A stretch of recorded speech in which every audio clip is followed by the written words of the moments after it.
दोस्तों, मैं विदित सिंह स्वागत करता हूं आप सभी लोगों का मेरे चैनल पे tech science with Vidit and Pari. आज का हमारा टॉपिक है liver anatomy. So let's start. Liver एक बहुत ज्यादा इंपॉर्टेंट ऑर्गन होता है आपकी बॉडी का। यहाँ से जो ऑक्सीजनेटेड ब्लड होता है वो पास करता है। लीवर आपको पता होगा आपकी बॉडी में metabolism and detoxification and bile के प्रोडक्शन में हेल्प करता है। आइए अब हम कंपोनेंट्स पे चलते हैं। लीवर के टोटल 7 कंपोनेंट्स होते हैं। जो पहला कंपोनेंट होता है वो होता है हेप्टोसाइट्स। हेप्टोसाइट्स क्या होता है? देखिए, हेप्टोसाइट्स का काम होता है मेटाबॉलिज्म, डिटॉक्सिफिकेशन और बाइल के प्रोडक्शन को बैलेंस करना। जो दूसरा कंपोनेंट है वो होता है बाइल डक्ट। जो बाइल डक्ट होता है इसका काम होता है जो बाइल अभी हेप्टोसाइट्स ने प्रोड्यूस किया उसको वहां से कलेक्ट करना और गॉल ब्लैडर में एंड स्मॉल इंटेस्टाइन में पहुंचाना। दोस्तों, जो आपका थर्ड कंपोनेंट होता है वो होता है ब्लड वेसल। देखिए, जो ब्लड वेसल होती है इसमें एक हेप्टिक आर्टरी होती है जो कि ऑक्सीजनेटेड ब्लड को आपके लीवर में सप्लाई करती है। एंड एक और ब्लड वेसल होती है जिसका काम होता है आपकी बॉडी के जो इंटेस्टाइन है उसे न्यूट्रिएंट रिच ब्लड को लेना एंड लीवर में पहुंचाना। क्योंकि आपको पता होगा जो न्यूट्रिएंट वाला ब्लड होता है वो पूरे लीवर से ही आपकी बॉडी में पास करता है। अब जो फोर्थ कंपोनेंट होता है वो होता है सिनोसॉइड्स।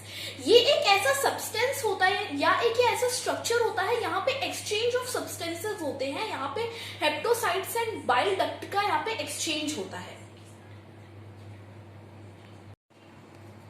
दोस्तों, जो आपका फिफ्थ कंपोनेंट होता है वो होता है कफर सेल्स। जो कफर सेल्स होती हैं ये स्पेशलाइज्ड माइक्रोफेजेस होती हैं। ये सिनोसॉइड्स के अंदर लोकेटेड होती हैं। इनका काम होता है जो ब्लड में डेब्री, जो वेस्ट डेब्री है एंड जो पैथोजेंस है उन्हें रिमूव करना। अब जो सिक्स्थ कंपोनेंट है वो होता है स्केलेट सेल्स। देखिए, जो स्केलेट सेल्स होती है ना, इनका काम होता है जो ब्लड अभी पास किया पैथोजन से उन्हें प्यूरिफाई, प्रॉपर तरीके से प्यूरिफाई करना। क्योंकि कफर सेल्स उतना प्रॉपर प्यूरिफाई नहीं करती, लेकिन इनका काम होता है एकदम प्यूरिफाई करना ब्लड को।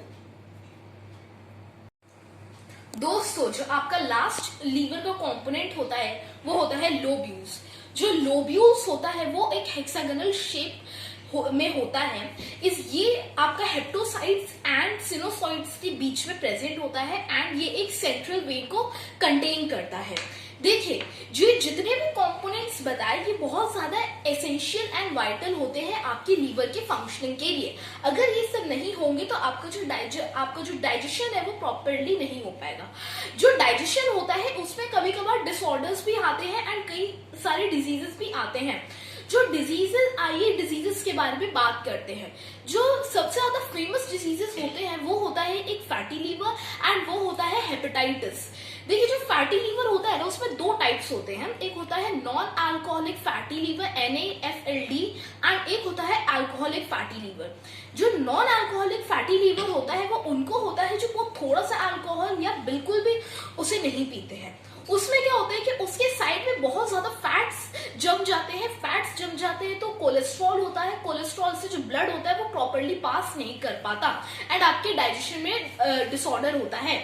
जो आपका अल्कोहलिक डिजीज, जो अल्कोहलिक वाला होता है उसमें जो लोग बहुत ज्यादा अल्कोहल पीते हैं उन्हें होता है। ओके, अब जो हेपेटाइटिस होता है, हेपेटाइटिस में भी कई सारे डिजीज होते हैं। पहला होता है हेपेटाइटिस A, दूसरा होता है हेपेटाइटिस B, तीसरा होता है हेपेटाइटिस C और फिर जो लास्ट होता है वो होता है हेपेटाइटिस E। देखिए, जो हेपेटाइटिस A होता है ना, ये उन लोगों को, ये इसका जो सिम्टम होता है वो आपका होता है डायरिया, आपका जॉन्डिस होता है, आपके जॉइंट्स में बहुत ज्यादा पेन होगा, आपको फीवर बहुत ज्यादा आएगा एंड आपको कॉन्शियसनेस नहीं लगेगा। मतलब आपको लगेगा कि मुझे ये क्या हो रहा है। देखिए, इसके जो सिम्टम, अगर हम इसके प्रिवेंशन को बात करें, जो प्रिवेंशन होगा उसमें आपको सैनिटेशन को बैलेंस करना होगा एंड जो प्रॉपर आपका जो वाटर कंजम्पशन है उसे भी बैलेंस करना होगा। प्लस आप जो वाटर पीते हैं या यूज करते हैं वो एकदम क्लीन होना चाहिए एंड प्यूरिफाइड होना चाहिए। जो दूसरा होता है हेपेटाइटिस B, इसमें भी यही सारी डिजीजेस होते हैं, diarrhoea, jaundice, pale, poop and urine, जितने भी ये सब डिजीजेस होते हैं, लेकिन और भी ज्यादा सीवियर लेवल पे। इसमें क्या होता है, आपको आपका जो इसके अगर हम प्रिवेंशन की बात करें तो इसके लिए वैक्सीन्स अवेलेबल होती हैं, आपको सेफ सेक्स प्रैक्टिसेस करनी होती है एंड जो नीडल शेयरिंग होता है उसे अवॉइड करना होता है। जो हेपेटाइटिस सी होता है उसका क्या, वो भी इससे भी ज्यादा वो सीवियर लेवल पे होता है। इसमें क्या होता है, आपको हाइव्स हो जाते हैं, पेल पूप यूरिन जितने भी सब में होता है, लेकिन सीवियर बहुत ज्यादा सीवियर लेवल पे होता है। अगर ये सब आपको होगा तो आपका जो कॉन्स्टिपेशन की प्रॉब्लम होती है वो बिल्कुल नहीं जाएगी एंड जो पर्सन है उसकी इंस्टेंटली डेथ हो जाएगी। इसके अगर हम इसकी बात करें तो इसके लिए कोई वैक्सीन तो अवेलेबल नहीं होती, लेकिन अगर हम इसका प्रिवेंटिव मेजर्स को बोले तो आपको हाइजीन को बरतना होगा, सैनिटेशन को बरतना होगा एंड ब्लड प्रोडक्ट्स को आपको लेना पड़ेगा, क्योंकि इन सब के लिए कोई इतनी वैक्सीन नहीं आती है। जो हेपेटाइटिस डी होता है इसमें भी यही सब होता है, बस इसमें क्या होता है कि आपको इतनी प्रॉब्लम हो जाती है कि आप मतलब कि आप चल भी नहीं सकते, आप एक तरह से पैरालाइज हो जाते हैं। इसमें क्या होता है कि इसमें कोई वैसे कोई आपका वैक्सीन अवेलेबल तो नहीं होती है, लेकिन आपको फिर भी कैसे ना तो कैसे करके मतलब जुगाड़ वुगाड़ करके ही आपको इसको हटाना पड़ता है, क्योंकि जितनी भी ये सब वैक्सीन होती हैं ये सब आउटर कंट्रीज में होती है एंड बहुत ज्यादा महंगी होती है। जो लास्ट होता है वो होता है आपका हेपेटाइटिस ई। जो हेपेटाइटिस ई होता है ये और भी ज्यादा डेंजरस होता है। अगर इसमें भी और सारी चीजें होती हैं, यही सब चीज होती है, पेल पूप यूरिन हाइव्स को होता है, आपको डायरिया होता है, डाइजेशन डिसऑर्डर्स होते हैं, आपको जो स्लीप होती है वो आपकी डिस्टर्ब रहती है, आपको हेडेक होता है, जॉइंट पेन होता है, एक्सेट्रा एक्सेट्रा। इसका अगर हम प्रिवेंटिव मेजर्स बोलें तो जो प्रिवेंटिव मेजर्स होगा वो आपको मीट नहीं खाना, जो रॉ मीट होता है वो नहीं खाना है।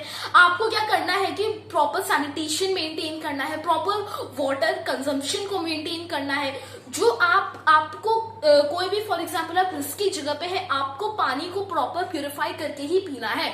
अगर आप इन सब चीजों को मेंटेन रखेंगे तो ये जो डिजीजेस है ये आपसे चले जाएंगे। लेकिन अगर आप इसे मेंटेन नहीं करते तो एक इंसान की इंस्टेंटली डेथ हो जाती है। यही था आज की हमारी वीडियो में। लाइक करेगा, शेयर करेगा, सब्सक्राइब करेगा, जितना से जितना आप लाइक कर सकते हैं करिएगा एंड इस वीडियो को शेयर करिएगा, सब्सक्राइब करिएगा। मैं आपसे मिलूंगा नेक्स्ट वीडियो में, तब तक के लिए नमस्कार, bye bye, thank you so much for watching.